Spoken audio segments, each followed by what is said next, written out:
You're never happy, are you? That is a very good thing. You will continually come to clarity about new desire. You will continually come to new awareness that your desires will be eternally amended. And we want for you the ease and comfort and joy that come in the finally recognizing that you're not ever going to get it done. That a new desire is going to continue to percolate within you. And, this is big, and it's going to be another unfulfilled desire. So if you are oriented to checking things off your list, life goals, you are undoubtedly discovering that you can't check them off as fast as you put them on. And if completing that list is important to you, kill me now. Kill me now. Kill me now. This is your new affirmation. Kill me now.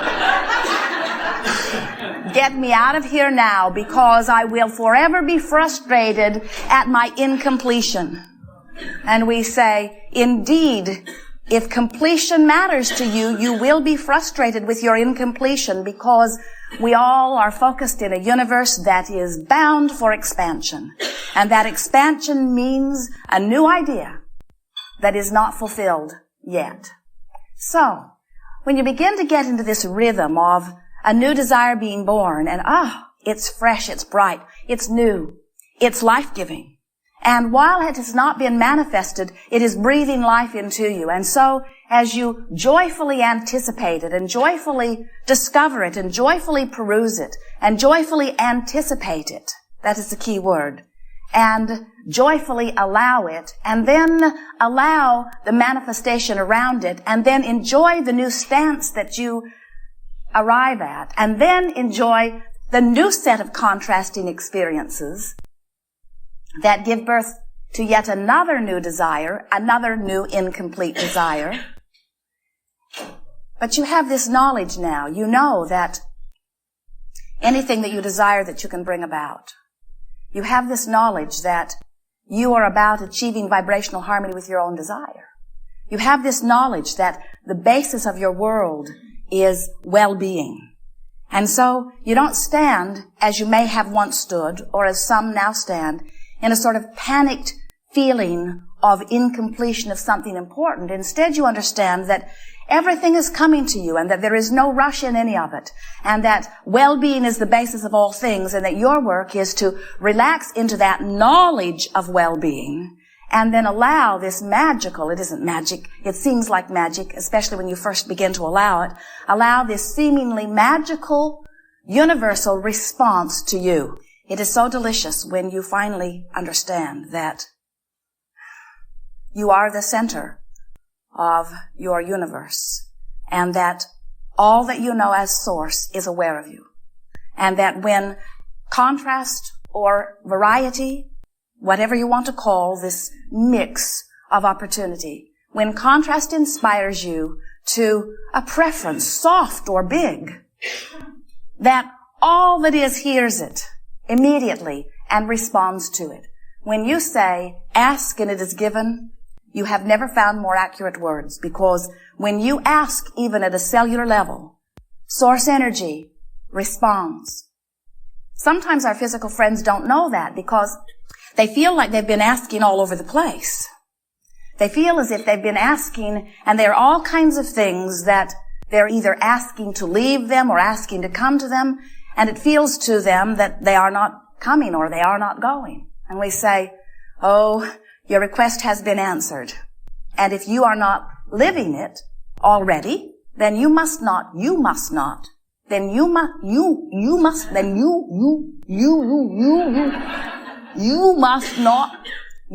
not yet be a vibrational match to your own desire. That's all there is to it. In other words, creating is about lining up energy in you. It's not about lining everything else up. It's not about getting anybody else in the universe even to agree with you. It's about you being a vibrational match to your own desire. It's about the mix within you. You're the only one who can get in your way. You are the only one who can hurt you. You are the only one who can put yourself in a vibrational place where you are not in harmony with your own desires. And the good news is, every single time you're doing it, to any degree, you have an emotional indicator that lets you know that you're doing it. When you feel positive emotion, like joy or exhilaration or love or appreciation, that means that in that moment, your horses are lined up.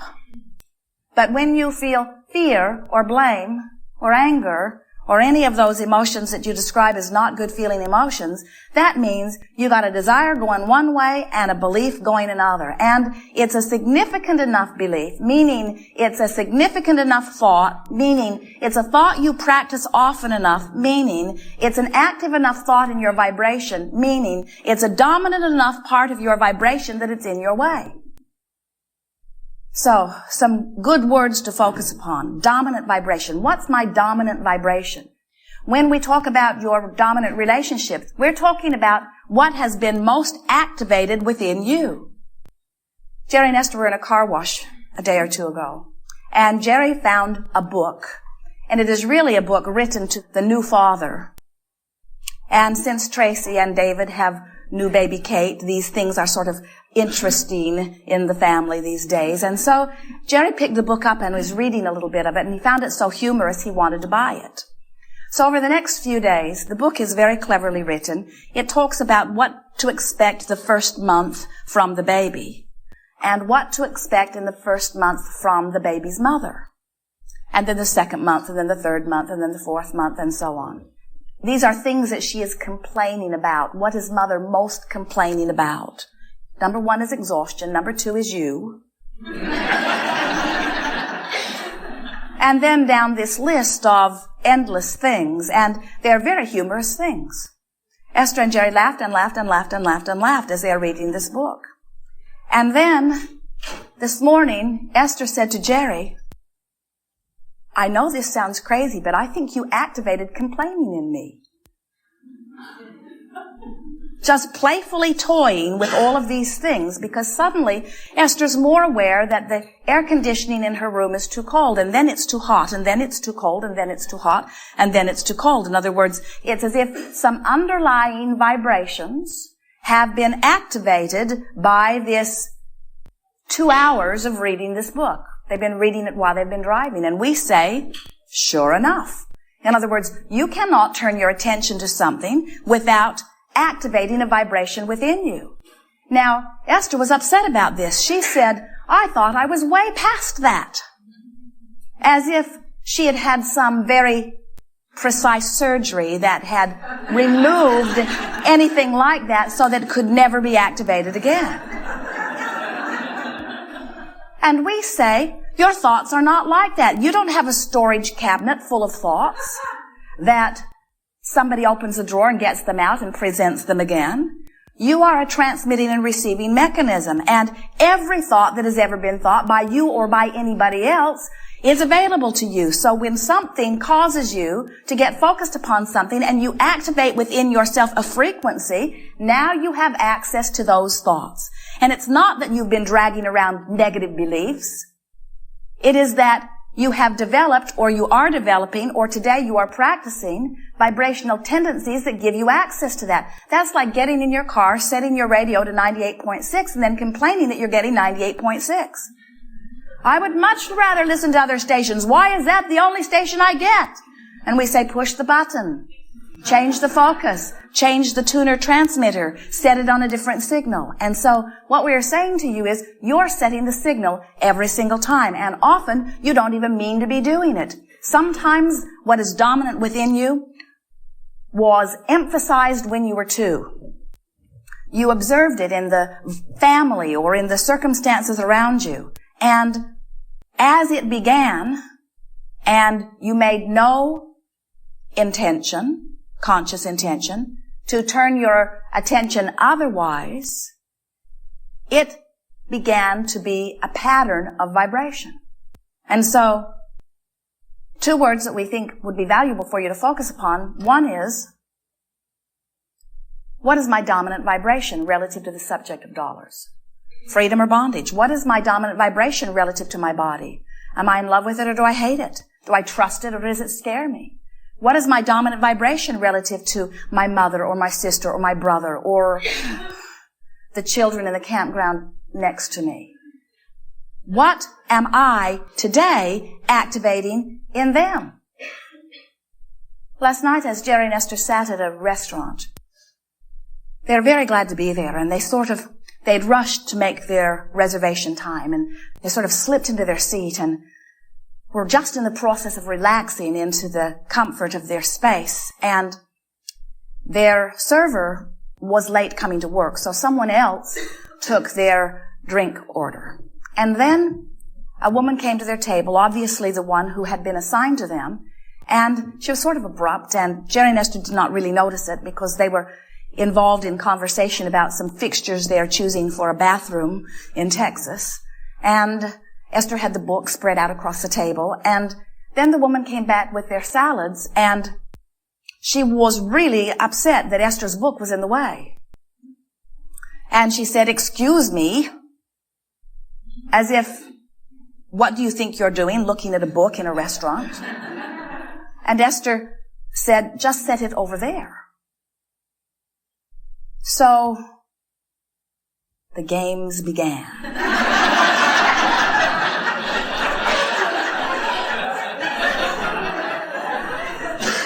Who's really in charge of this table? And then the woman walked away, and Esther had a knot in her stomach. And Esther said,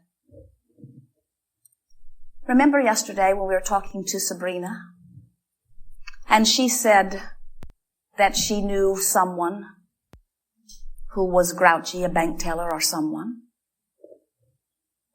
And she just envisioned them joyful, sparkling, different. And for her, he became that." Esther said, "We used to play this game a lot. Let's play it again." So Esther said, "Let's talk about our server, who is clearly a very responsible woman, who wants very much to do a good job, who undoubtedly has a very broad life beyond this, who must be very good at what she does to even be here. She's in the process right now of settling into her day, as we all must do, and she's in that transitioning stage. And so here she is, beginning to remember why she's here in this restaurant, interacting with us. She's really a beautiful girl. She obviously cares very much about herself. It's important to her how she relates to others. I bet she has a beautiful smile. Her eyes are magnificent. I think we'll have a very good time here tonight." And when she came to the table next to pick up the salad plates, she dropped Esther's fork. And they all laughed. And then they had fun, they had conversation, the trauma was over. You have, in every moment of your life, no matter who you are interacting with, the ability to activate the best in them. And when you do, your life will be good. Or you have the ability to observe them wherever you might have bumped into them, let them activate that in you, and then you don't have a very good time and you blame them, and then you feel powerless because the world stinks. Everywhere you go, there's someone troubling. And we say, you get to choose. You get to choose what you activate in everyone, and you will be amazed at the personalities that they have just ready to show you. They are brilliant. They are loving. They are adoring. They are good. They are reliable. They are helpful. They are loving. And they want to play with you. But sometimes that's not where they're vibrating. And it really is your job, if they're in your world, to do something about that. Now you say, well, it's not my job to vibrate for them, and we say, no, it certainly isn't, but it is your job to maintain your vibration.